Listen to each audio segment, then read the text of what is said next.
welcome back to my YouTube channel Beyond IT Technology. And in this video, I want to talk about the emerging threats in cybersecurity and what kind of threats they are, how they impact us in our everyday lives, and more. So let's get started with the video and stay tuned till the end. So firstly, let's start talking about why AI and machine learnings are becoming one of the biggest threats that we know today. So as we know, AI is very helpful. It helps us in many ways.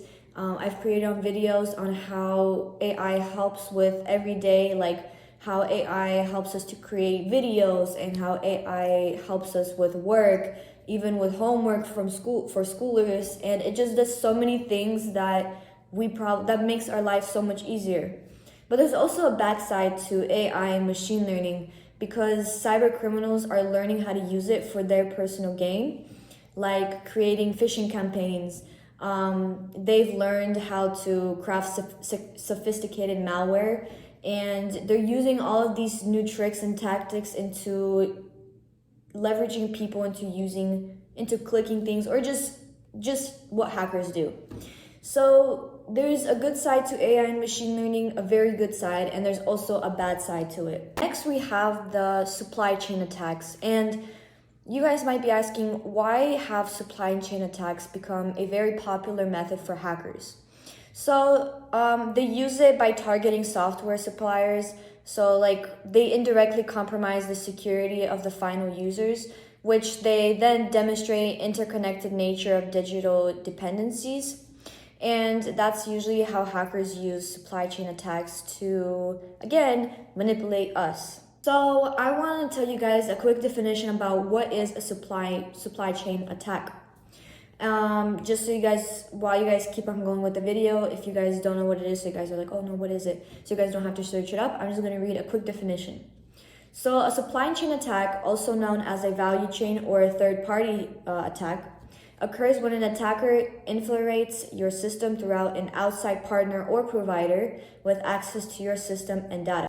So in other words, what a supply chain attack is that a hacker, so instead of a hacker going directly trying to hack into your device going through you, what they're basically doing is they're going through like a third party, so like a service you guys might have, and they're going to them, finding out your information and then logging into you.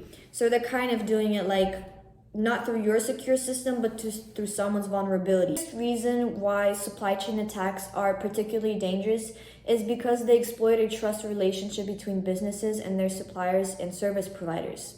So it's the same thing as, for example, you guys are working with a service provider, let's say AT&T, and you guys are working with them and they get a supply chain attack, and now AT&T is hacked. You guys are with that company. Now the hackers have your guys' information, and now with that information, they go and hack you.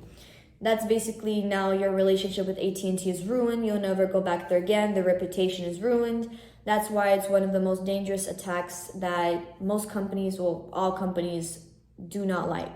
Next, let's talk about a ransomware attack. So as it may sound, if you guys break those two words apart, ransomware, ransom.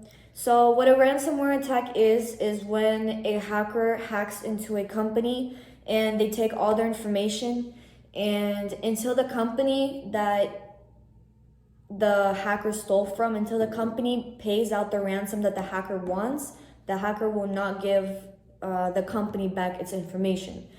So basically when a ransomware attack happens, it's because hackers want money out of it and want personal gain out of it. They want people to pay them. There's different kinds of things that hackers might ask. That is what a ransomware attack is. Ransomware attacks have evolved significantly over the past years.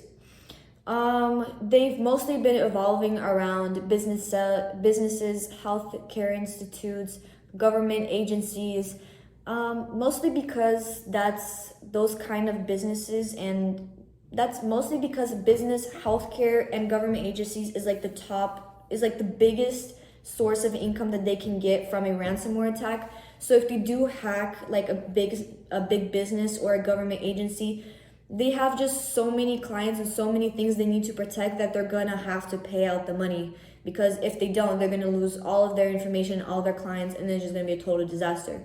That's why hackers aim in such big facilities, if you know what I mean. Not really facilities, but like why they aim for business and healthcare providers, because that's where they can get the most money out of it. So if they do succeed doing it, they're gonna earn a lot of money from that. Now let's talk about IoT, or Internet of Things. I'm going to read you guys a short description about what it is, because I know most of you guys might not know what it is.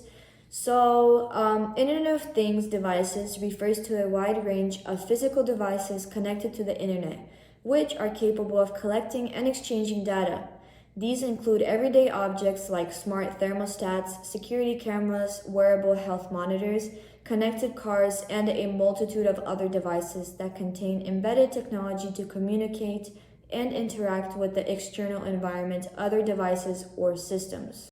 So one of the biggest things with IoT, or Internet of Things, on devices is that once we have it, we create usernames and passwords, and I've talked about this in my other videos, so if you guys have not seen it, please ask you, change your passwords at least every 6 months.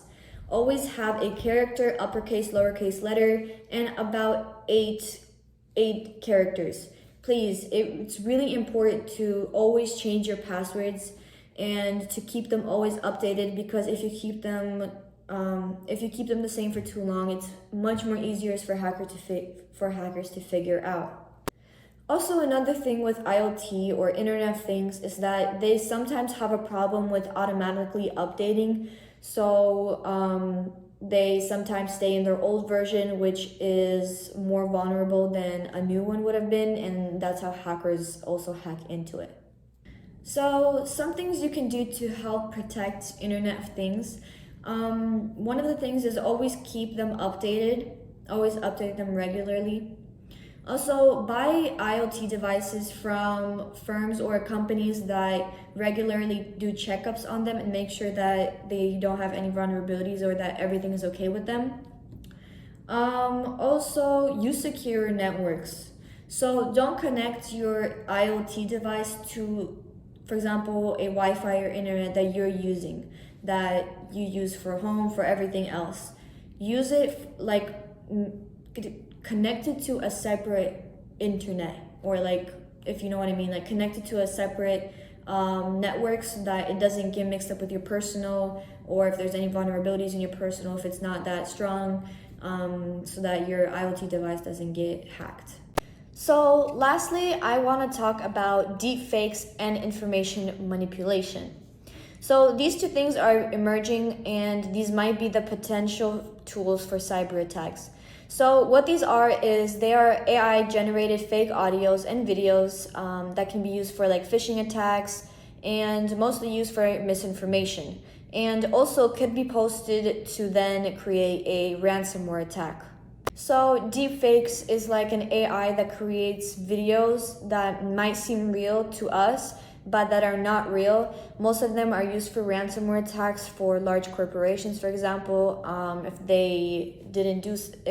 If like a hacker wants to, he can create a video that is like, that can seem real to us, but it's just AI creating it for him. So that's what deepfakes are. So overall, about everything we've talked about, what can you do to keep yourself safe from all of these attacks? So one of the main and crucial things you can do is please update your passwords. Update them at least every 6 months. Make them really hard. The harder you make them, the better. Also, the longer, the better. If you just try to if you can just mix them up and then write them down somewhere and then learn it, that's gonna be amazing. The harder you make them, the longer it takes hackers to uncode them or uncrypt them. So please do that. Also, one of the things you can do is, if you work in a company about cybersecurity, keep educating your team about how to react if this situation does happen. You can also take courses about that. There's many courses on like Coursera and Udemy. So if you do have a business about anything, even if it's not in cybersecurity, still keep training your employees because cybersecurity and criminals can attack almost anything now these days. Also, keep updating, like, do software updates to your devices. So if you're in a company and you guys have like computers or everything, make sure that they're always updated, that you guys always update them. Software updates are really, really important, especially for computers, because every time you update it, it